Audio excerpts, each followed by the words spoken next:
In this tutorial, I'll show you how to add a new contract to Next from Word. In Word, I've created a new contract document based on an existing Word template. Now I'd like to add it to Next. I choose Next from the menu, choose Add to Next, and then the contract type I'd like to archive it as. I get a new window where I can index the document. I'd like to mark my contract as active. Then I choose the department which is signing the contract, and the counterpart is chosen from a list. I put in a small explanation or summary about what the contract is about, mark who is the contract responsible, and put in some more details about the contract duration.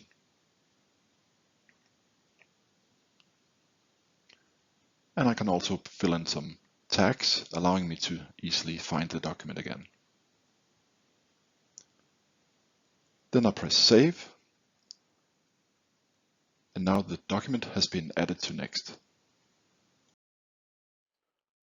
When signing into Next, I can easily find my new contract by using the standard search forms. That's all for now. Thanks for watching. Next Way, making good business run better.